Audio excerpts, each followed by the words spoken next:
Hi guys, and welcome back to the channel. So today we're going to be making some homemade pasta sauce using the loads and loads of tomatoes that I've got. So our secret ingredient for this one is the garlic Nando's sauce. So I'm going to put a glug of that in to the mixer, and this is my little whizzer here. So I've got an onion in there, large onion, about 4 to 5 garlic cloves and 2 to 3 tablespoons of tomato puree. I've also got some cooking bacon there, so I won't be adding any salt into this recipe because the salt is contained within the cooking bacon. And there's all of my tomatoes. So first off, I'm going to put some oil in the pan with a bay leaf, and I'm going to fry off my cooking bacon. In next goes our blitzed onion tomato mix, so we're going to pop that in and just let that simmer away on a low heat. There's all my tomatoes there. I've took all the stalks and stuff off them, so they're done and sorted. And what we're going to do, we're just going to simmer our garlic mixture in the pan until it's really thick, almost like a paste, just like this. That's how you want the consistency. Once it's that consistency, I am then going to add in our fresh tomatoes. So in goes our tomatoes. Now, I did add about 100 ml of water. God, why was there milk? Yeah, so I added 100 ml of water in there just to stop anything sticking. And I just popped the lid on and just let it do its thing, really. So, yeah. And I'm just going to let it simmer and bubble away. While that's bubbling away, I'm prepping the jars. Sorry, had a mind blank there. So yeah, I'm prepping the jars.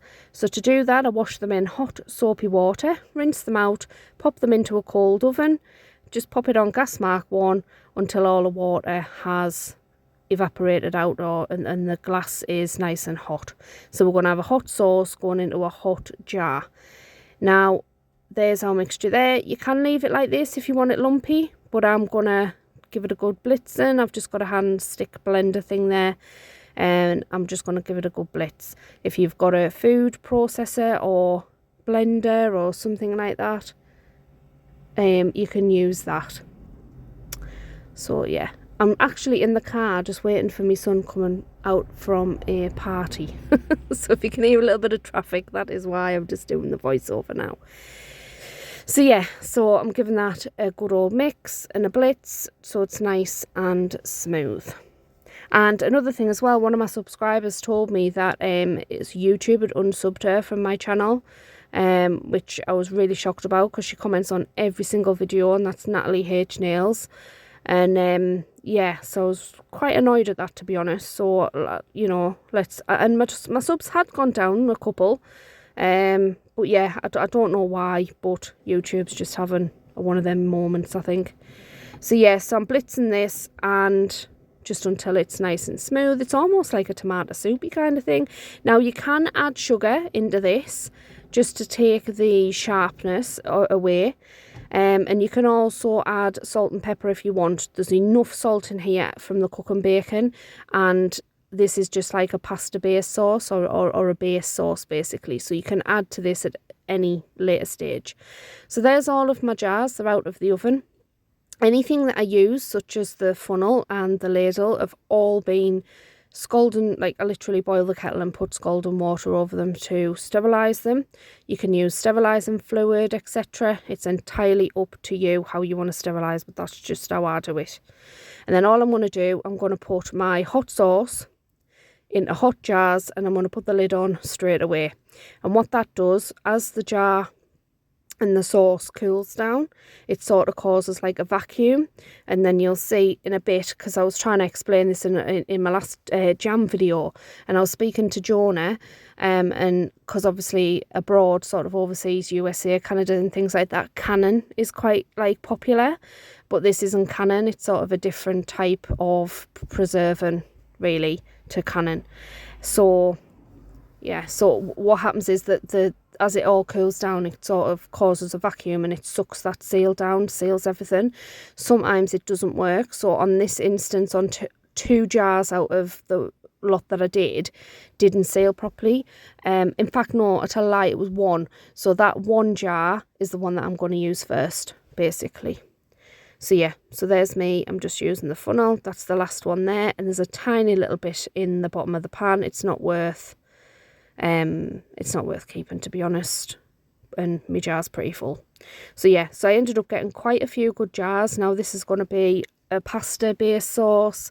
It can be a sauce for that chicken dish that Carl did. He did them chicken schnitzel things with this, and it was absolutely, honestly, it was so good.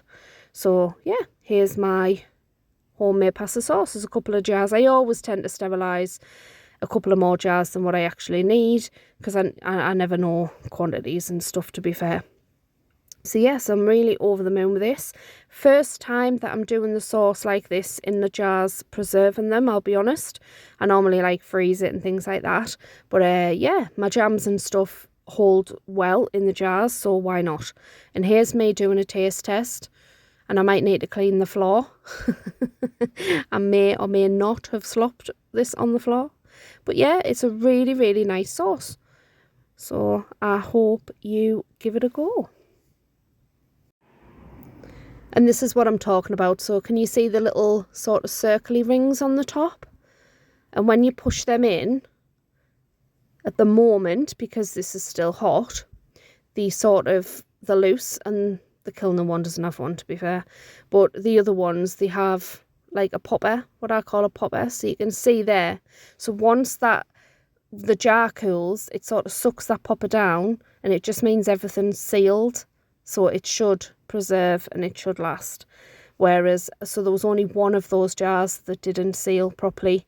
And again, I'll just use that first.